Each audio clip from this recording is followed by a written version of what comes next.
Bos. Iwan Raka. Kowe mulya, mo aku melu kowe dadi begal tak ewangi nggo ngratakne kesejahteraane para warga negara Mandura.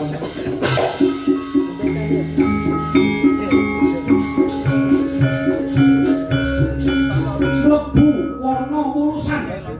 Sapa sing liwat kono? Dadi sasarane begal. Mariono begal. Utuh begal karo ireng. Wong lanang liwat kono tak esemi kalau tak bukane pupuku siji kalau pupuke nek ulune suwun-suwun mati kedanan aku bayange ngene karo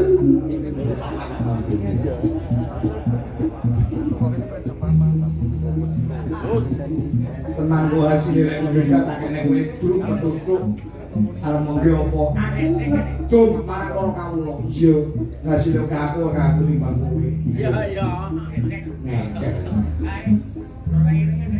nek kowe kudu hati-hati lho iya aja kuwatir yen aku ki bayi wis keren to tak nganti ora hati-hati mbok bayani ukasane dadi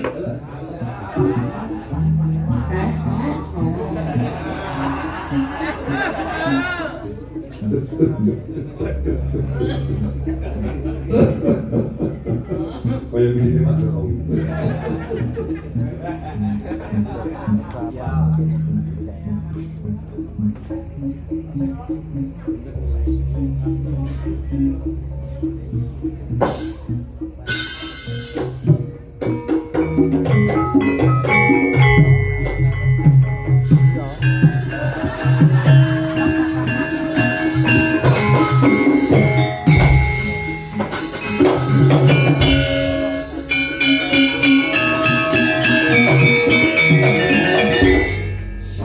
Sore padang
Yeah.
Mas Gareng. Apa, Bro? Kok Apa, Bro? luar biasa yo nek ngarah hati awake dhewe. Sapa sing kagungan dalem? Penjane Bapak Karmin so Ibu Katmi. Pasugatan lumintu banyu ngili ana pedote. Lah iya ta, Bro. Sore mau panganan ra nang pedote. Ya lagi munggah panggung kanca-kanca wis entuk sego. Ya. Iki ngancik gara-gara metu kopi terus. Diombe wis semak tiar-tiar nang mripat. Oh, saya dibujuke motor. Nah, monggo dalam rangka menjerani tindak nggone dhewe menjadi Patarmin so Ibu Katmi. Perkara konsumsi daharan kuwi ora dirembug mongko sing jenenge konsumsi utawa dedaharan unjukan sing disediani kaya ngene iki entake ora sithik Mas Gareng. Ngono ya, Bro. Yo. Wong duwe gawe kuwi sing paling akeh enteke cakala mangsa nggon konsumsi mergo takune pirang-pirang. Lah, nalika menjalani Pak Karmin so bukane tindak ngene dhewe, perkara konsumsi ora dipikir, ora dirembug, ora dipetung. Lah, upamane sesuk-esuk bar rampung pagelaran, aku medhok karo Pak Karmin, wekasane ramen-ramenan. Wekasane Mas Kakok niki gandeng pun rampung Pak Karmin. Heeh. Iki gandeng panjenengan nggih pun kula lunasi, dek niki wau dedaharan kangge kanca panjenengan sing cacahe 50, rokoke telah sementen, wedange telah sementen, segone telah sementen. Niki kepaksa tanggapane jenengan kula jaluk sementen. Nek tegel ra apa-apa. Tak tampuk lambemu iku ora. Panjenengane Pak Karmin iki wong Jawa to. Wong Jawa. Heeh. Gupuh suguh. Ya ta, lungguh kuwi dadi sajiwa orang jare Pak Karmin selaku dadi wong Jawa. Wong ketekan Dayak kuwi gupuh lungguh suguh. Gupuh iki tegese manem Brama, ya ta. Golekne nggon nggo lenggah, ya ta. Gupuh lungguh tegese mene papan nggo pilenggahan. Suguh tegese nyugoi. Marang tamu termasuk awake dhewe iki termasuk tamu mula disugoi. Perkara jejaran kaya ngene iki ora dirembug, ora dipetung. Oh, ngono wae. Ya. Rumangsane perkara panganan. Iya. Ora mungkin panjenengane ora bisa memperhitungkan terus. Iya. Iya. Jare piye los. Lah ora los kok lakon wayangan sing mewahe kaya ngene. Iya. Mewahe kaya ngene. Heeh. Kalau masuk kabupaten kok kuat nanggap model kaya ngene iki kabupaten. Nah iya. Saya nggih dhewe iki mbojone wayang ora kabupaten Karanganyar. Lah iya. Ngono ya, heeh. Biasanya tanggal 7 November itu wayangan mewah ana ing alun-alun Karanganyar dalam rangka hari wayang dan menyambut HUT Kabupaten Karanganyar. Lah iya, ya muga-muga mugi ana.